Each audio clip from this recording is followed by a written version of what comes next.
দেহটা মানব দেহ না হয়ে যদি একটা শুকনো বৃক্ষের ডাল হতো, একদিন না একদিন সাধুর সেবায় লাগতো। কত বড় কথা বললো বাবা। এই দেহটা মানব দেহ না হয়ে যদি একটা শুকনো বৃক্ষের ডাল হতো, একদিন না একদিন সাধুর সেবায় লাগতো। এইভাবে চুরি করে সাধু সঙ্গ করতে হতো না। যে সাধুটা জেগেছিল, ঘুমায়নি, ওই সাধুটা শবরীর হাতটা ধরে বলছে, শবরী শবরী, এই শবরী, তাহলে তুই প্রতিদিন চুরি করে সাধু সঙ্গ করিস? শবরী থরথর করে কাঁপছে আর সাধুর চরণটা জড়িয়ে ধরে বলছে, প্রভু গো, আমি চুরি করি, যেহেতু আমি ধরা পড়েছি, তুমি যা শাস্তি দেবে দাও, আমি মাথায় করে নেব। শোন শবরী, তোর শাস্তি কি হবে জানিস? তোর শাস্তি হবে, যা তুই প্রভাত হবার সঙ্গে সঙ্গে সরোজ নদী থেকে স্নান করে উঠে আয়, আমি তোর কর্ণে দীক্ষা দেব। যখনই বলেছে আমি দীক্ষা দেব, শবরী চরণ ধুলায় গড়াগড়ি যায় আর বলে, গুরু রে, আপনার এত কৃপা, যাকে সমাজ মেনে নেয়নি, যাকে সাধুগুরু বৈষ্ণব ঠাঁই দেয়নি, তাকে আপনি দীক্ষা দেবেন? প্রভু, এত কৃপা, এত অনুরাগ, এত অনুরাগ। গুরুদেব বলছে, শবরী দেরি করিস না, কারণ আমিও যে বেশিক্ষণ থাকবো না, আমার তো যাবার সময় হয়ে গেছে, যা শীঘ্র করে যা। শবরী ছুটতে ছুটতে স্নান করে উঠে আসলো আর গুরুদেব কানে দীক্ষা দিল। দীক্ষা দিয়ে বলছে, মা মা, আজ থেকে তুই আমার মা হবি। ওরে, এ জন্মে তো রামের কৃপা আমার ভাগ্যে হলো না, আমার যা কিছু আছে আমি সব তোকে দিয়ে গেলাম। যদি কোনোদিন তুই রামের কৃপা অর্জন করিস, সেই দিন যে আমার অর্জন হয়ে যাবে। কারণ শাস্ত্রে প্রমাণ আছে, দীক্ষাকালে শিষ্য যদি করে আদম সমর্পণ, সেই কালে গুরু করে আদম সম। শবরী শবরী ছুটিতে ছুটিতে ছুটিতে ছুটিতে চলে যায় বনের মাঝে, বনের মাঝে হার বদনে হরম হরম বলে ডাকে, হরম হরম বলে ডাকে। কোথায় আছো তুমি লোচনধারীরা, লোচন ভরিরা,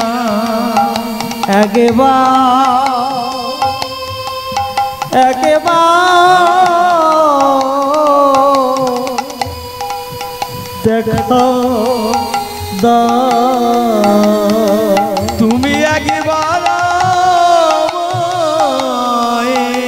নিতাই গৌর হরিব দেখা আমি তোমার চরণের লাগি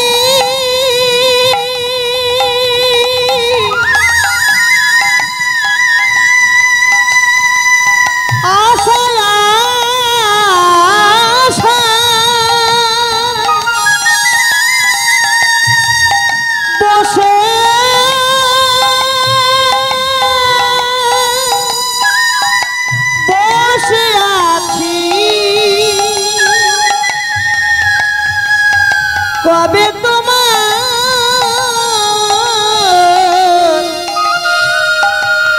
তোমার কৃপা হবে কাঙালের প্রতি, এই কাঙালের প্রতি একটিবার তুমি দেখা দাও, একটিবার তুমি আমায় দেখা দাও।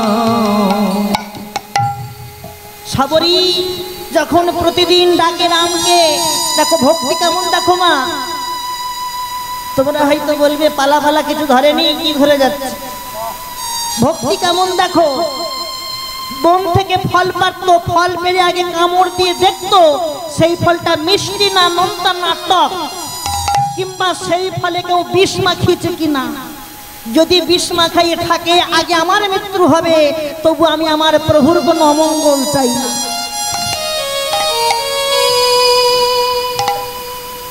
রামচন্দ্র থাকতে না পেরে দেখলেন সাবরীর এবার যাবার সময় হয়ে গেছে, সাবরী নয়নে দেখতে পায় না। রামচন্দ্র ছুটতে ছুটতে এসে সাবরীকে ডাকতে, সাবরী সাবরী। সাবরী বলছে, কে গো তুমি? আমি তো এখানে কতদিন আছি, আমাকে তো কেউ এইভাবে ডাকে না, তুমি কে এলে গো? প্রভু রামচন্দ্র বললেন, সাবরী আমি সেই লোচনধারী রাম ছুটে এসেছি, তুমি আমায় চিনতে পারলে না? সাবরী বলেছে, প্রভু তুমি এসেছো, তুমি আসলে, কিন্তু তুমি এত দেরি করে কেন আসলে গো? দেহের যৌবন থাকতে থাকতে তুমি আসতে পারবে, কারণ পূর্ণ যৌবনটা হচ্ছে ভগবানের সেবার ভজনীয় বস্তু। এত দেরি করে তুমি আসলে কেন গো? সেই তুমি আসলে একটু একটু সবর সবর আসলে না, আমি আমার দেহ দিয়ে তোমাকে সেবা দিয়ে যেতাম। হায় হায়, এত দেরি করলে? কিন্তু আমি তো নয়নে দেখতে পাই না, বয়স হয়ে গেছে, দেহের সমস্ত রস শুকিয়ে গেছে। কত বড় কথা দেখুন, দেহের সমস্ত রস শুকিয়ে গেছে। সাবরী বলছে, প্রভু দেহের রস শুকনো হয়েছে, কিন্তু এখনো নয়নের রস আমার শুকনো হয়নি, তুমি একবার দাঁড়াও, কৃপা করে আমার নয়নের জলে তোমার চরণ ধোয়াইব।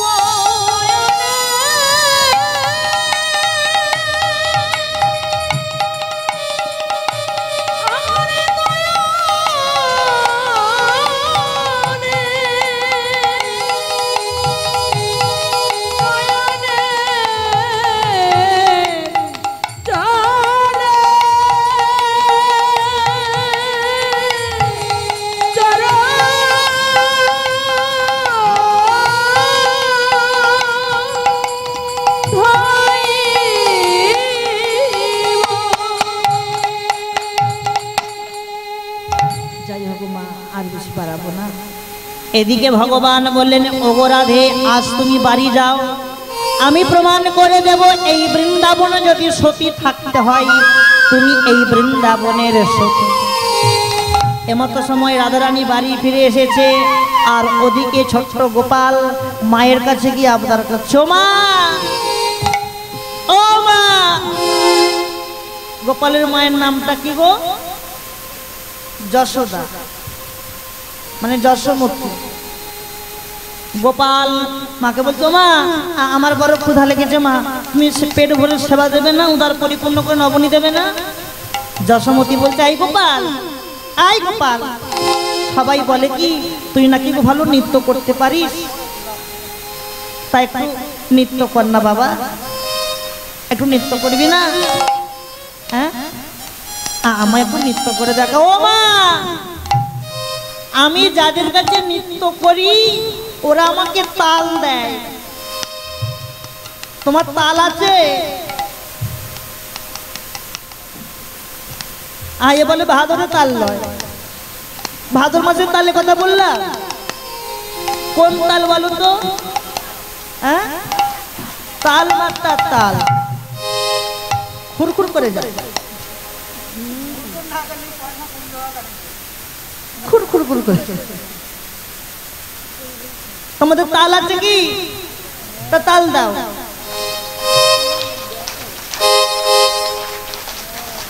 এত মুড়ি ভাজার তাল হচ্ছে গো, মুড়ি ভাজার তাল হচ্ছে, ফর ফর ফর করে না একত্রে। ও আমার নাজরে জাদু মনি, ও আমার নাজরে জাদু মনি, ও আমার নাজরে জাদু মনি, ও আমার নাজরে জাদু মনি, ও আমার নাজরে জাদু মনি। ও তুই যত নাচবি তত দিব, কি দেবো গো? তাল। ও বা বলে তাল দেব, তাল দেব। ও তুই যত নাচবি তত দেব, ক্ষীর সরণি। ও তুই যত নাচবি ততই দেব ক্ষীর সরণি, যত নাচবি ততই দেব ক্ষীর সরণি, যত নাচবি ততই দেব ক্ষীর সরণি, যত নাচবি ততই দেব ক্ষীর সরণি। ও আমার নাচরে জাদু মনে,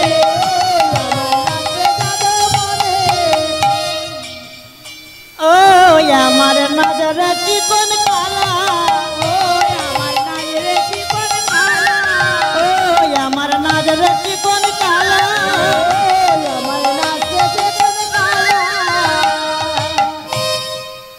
ও তুই যত নাচবি তত দেব। এবারে কি দেব?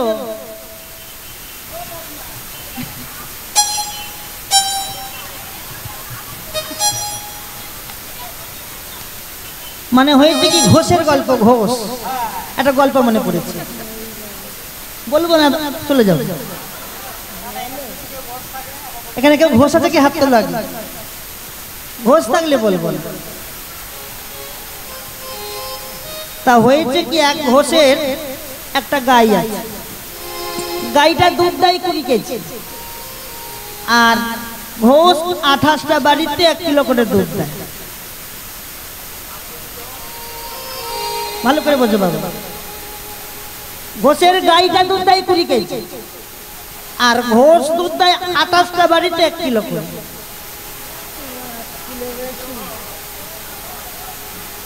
দুধ যত ফুরিয়ে আসে কলের কাছে আসে, 4টে ঠেলা মারে, যেমন দুধ খালি বলে জল দেয়, জল দেয়। আগে শুনবে তো কি দেয়। দুধ যত ফুরিয়ে আসে কলের কাছে আসে, 4টে ঠেলা মারে, যেমন দুধ তেমন হয়ে যায়। তা হয়েছে কি ঘোষের একটা ছেলে হয়েছে।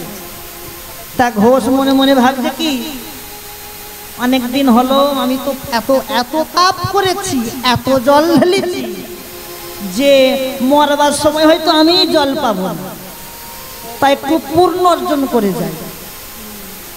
তা পুণ্যটা করবো কি করে? আমার ছেলের মুখে অন্নপ্রাশন যেদিন দিব, ওই 28টা বাচ্চাকে আমন্ত্রণ করবো, যাদেরকে আমি জল খাইয়ে বড় করব। 28টা বাচ্চাকে আমন্ত্রণ দেব। না, 28টা বাচ্চাকে আমন্ত্রণ দিয়ে ওই দিন আর জলের পায়েস খাওয়াবো না, জল ঢালা দুধের পায়েস করবো না, একবারে খাঁটি গাঢ় দুধের রাবড়ি করবো। রাবড়ি করে যে যত খাবে তাকে পেট ভরে খাওয়াবো, যদি একটু কম, মানে পাপের ভাতটা যদি একটু কম। তা ভালো কথা।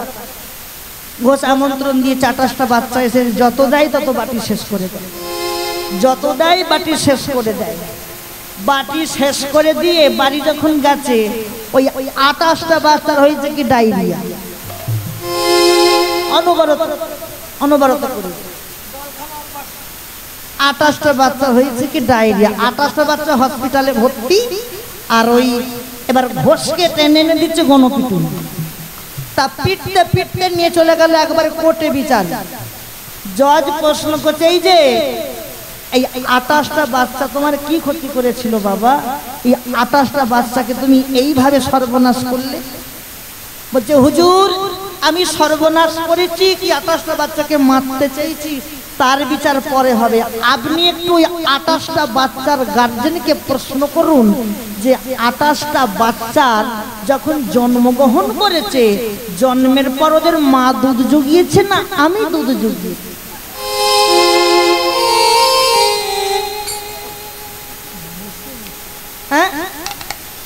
বলছে না, ওই ঘষে দুধ দিয়েছে, তা মারবো তো তখনই মেরে দিতে পারতাম, বড় করে কেন মারবো? হ্যাঁ, বড় করে মারবো কেন? তখনই মেরে দিতে পারতাম। আসলে হয়েছে কি হুজুর, আমার তো গয়লার ঘরে জন্ম, আমাদের ব্যবসাটা হচ্ছে দুধে জল ঢালা।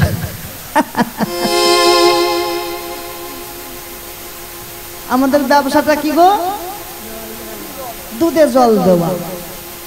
তা আমি তো 28টা বাচ্চাকে দুধ খাওয়াইনি, খাইয়েছি জল।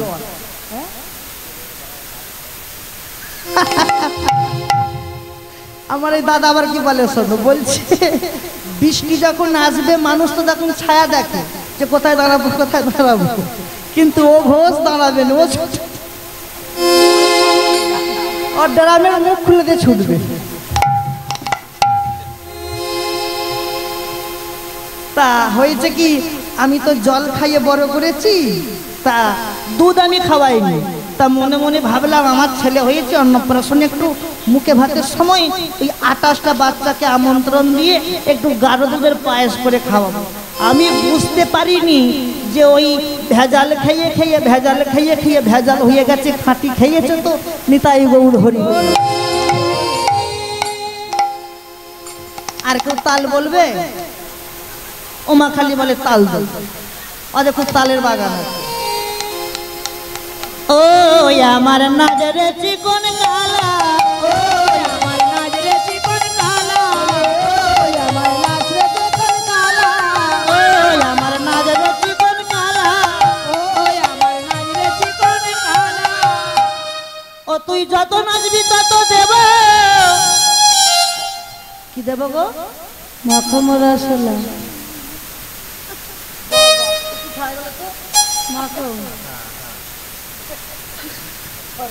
সরকারি আটা খেয়ে হয়েছে দেখো, মাখন রসগোল্লা। ও তুই যতই নাচবি ততই দেব মাখন রসগোল্লা, যতই নাচবি ততই দেব মাখন রসগোল্লা,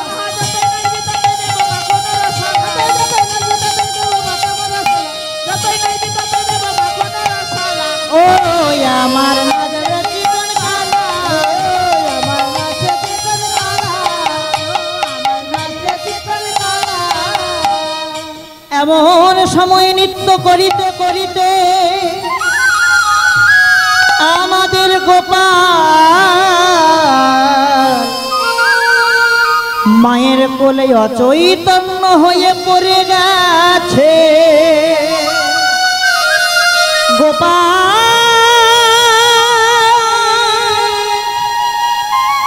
ওরে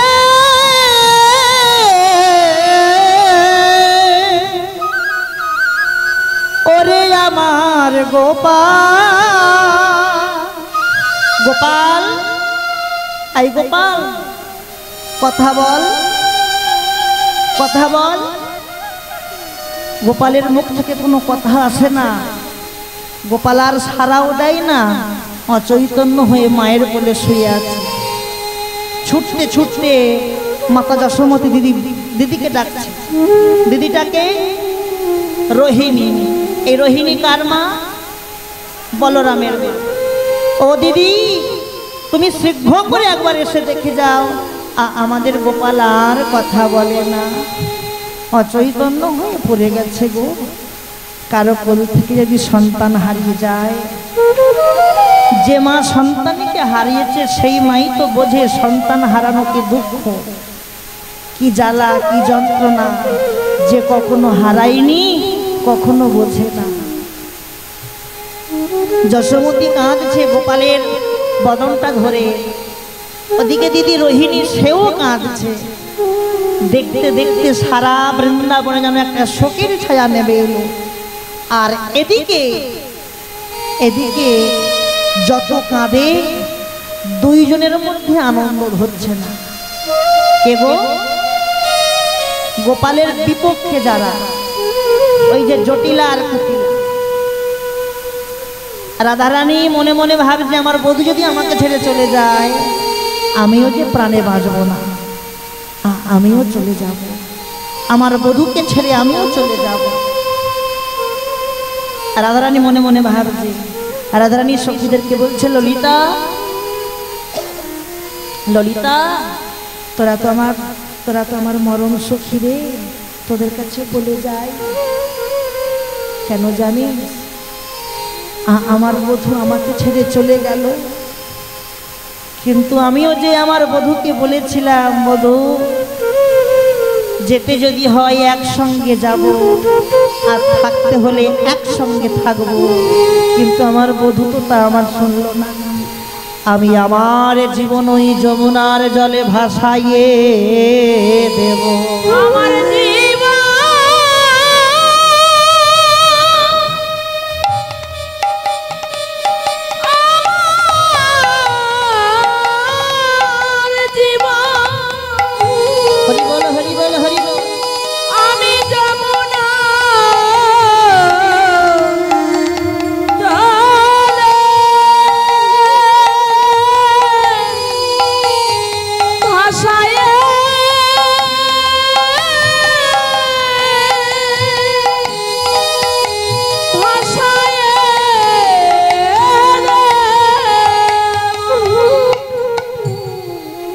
এমতো সময় লক্ষ্য রাখো মা, যে সব মায়েরা বাবারা চলে যাচ্ছ, আমি তাদের চরণ ধরে বলবো, আমি আর 10 মিনিট আছি, বাবা চলে যাও না। বাড়ি চলে গেলে ঘুমিয়ে পড়ব। একদিন এমন ঘুমাবো মা, ডাকলে আর সারা দেবো। চরণ ধরে বলি, মা আর 10টা মিনিট বসো, বাড়ি সবাই চলে যাব। বাড়ি একদিন সবাইকে যেতে হবে। তা এখন কোন বাড়িতে বাস করছি? বাড়ি আমাদের দুটো, একটু শুনে যাও। এখন যে বাস করছি এটা প্রত্যেকের ভাড়ার বাড়ি, কারণ নিজের বাড়ি তৈরি নয়। যেদিন বাড়ির মালিক এসে ঘাট ধরে বার করে দেবে, সেই দিন তুমি কোথায় যাবে? তখন তোমার তো আর কোনো বাড়ি থাকবে না। তাই বলে যাই মা, চরণ ধরে বলে যাই, সময়ে থাকতে থাকতে একটা বাড়ি তৈরি করুন। এখন যে বাড়িতে বাস করছি এটা ইট বালি পাথর দেওয়া বাড়ি, এই বাড়ি তৈরি করতে হবে না। সময়ে থাকতে থাকতে গুরুর চরণ ধুলি নিয়ে একটা বাড়ি তৈরি করুন, সেই বাড়ির নাম হবে ভজনের বাড়ি। ভজনের বাড়ি। আর যেদিন আপনাকে বাড়ির মালিক এসে ঘাট ধরে বার করে দেবে, সেই দিন কিন্তু আপনার আর যেতে কোনো অসুবিধা হবে না। সেই দিন আপনি চলে যেতে পারবেন ওই ভজনের বাড়ি। গোপালের দেহ থেকে দুটো দেহ হয়ে গেল। একটা দেহ, কিছু বলছো বাবা? হ্যাঁ, একটা দেহ মায়ের কোলে শুয়ে আছে, আর একটা দেহ অচৈতন্য। একটা দেহ মায়ের কোলে শুয়ে আছে, আর একটা দেহ বৈদ্য রূপ ধারণ করে আজ নগরে নগরে ঘুরে বেড়াচ্ছে। ভালো করে বৈদ্য সেজেছে, বৈদ্য সেজে আসছে। তা দেখো সবকিছু সেজেছে, মায়েরকে ধরা পড়ে যাবে। তখন যখনই বলছে কি তোমরা কেউ রুগী দেখাবে নাকি? রুগী, হ্যাঁ ও মা পয়সা চাইনি। মা বলছে পয়সা চাইছে। এ রুগী বিনা পয়সায় দেখে, বিনা পয়সায়, পয়সা নিয়ে দেখে না। হ্যাঁ দেখেছো মায়ের গুণ, দেখেছো মহা ঔষধি। শোনো, কেউ রুগী দেখাবে নাকি গো? এই বলে ওই বৈদ্য হরিণ গাইতে গাইতে আসছে। তাই এমতো সময় চোখে পড়ে গেছে ওই ললিতা। ললিতা বলছে, ও বৈদ্য, আরে বৈদ্য, একবার শীঘ্র করে আসো। যখনই বৈদ্য হরি এসে দাঁড়িয়েছে, বৈদ্য হরি মনে মনে ভাবছে ওই ললিতার কাছে কি ধরা পড়ে যাব নাকি? ললিতা দেখছে আর বৈদ্যর দিকে ভালো করে তাকিয়ে বলছে, ও বৈদ্য, বড় চেনা চেনা লাগছে, চেনা চেনা লাগছে, চেনা চেনা লাগছে, তোমার বদন, তোমার বদন চেনা চেনা লাগছে, তোমার বদনে চেনা চেনা লাগছে। আচ্ছা বাবা বলো তো, এই ললিতাকে যে ভগবান যাই কিছু সাজুক না কেন, ললিতার কাছে ধরা পড়ে যেতে হবে। এই ললিতা হচ্ছে পিপিলিকার স্বরূপ। পিপিলিকা মানে কি? পিঁপড়া। কিংবা পিঁপড়ে, এই পিঁপড়ের স্বরূপ কেন? আপনি চিনি আর বালিকে একত্রে মিশিয়ে দেন, চিনি আর বালি মিশিয়ে দেন, কোনটা চিনি কোনটা বালি বুঝবেন কে বুঝবে? যে পিঁপড়ে সে কিন্তু আগে কোনটা চিনি তাকে নিয়ে চলে আসে। আর ভগবান যত যাই সাজুক না কেন বড় চেনা চেনা লাগে, চেনা চেনা লাগে, ও বই তো তোমায় বলি চেনা চেনা লাগে, ও বই তো তোমায় বলি চেনা চেনা লাগে, বই তো তোমায় বলি কোথায় যেন দেখেছি, হরি হরি তোমায় যেন দেখেছি, ও বই তো তোমায় বলি তোমায় যেন দেখেছি, ও বই তো তোমায় বলি চেনা চেনা লাগছে, ও বই তো তোমায় বলি চেনা চেনা লাগছে, চেনা চেনা লাগছে, যেন তোমাকে কোথায় দেখেছি কোথায় দেখেছি, বড় চেনা চেনা লাগছে গো। ভগবান এই যে বলো আমাকে ডাকছো কেন? শোনো, সে যাই হোক তুমি শীঘ্র করে চলো, আমাদের গোপাল অচৈতন্য হয়ে পড়েছে, তুমি শীঘ্র করে চলো। এমতো সময়ে বৈদ্য গিয়ে যখনই দাঁড়িয়েছে, মাতা যশোমতী গোপালকে দেখে বলল, মনে হয় তুই আমার আর আগে গোপাল, আর আগে গো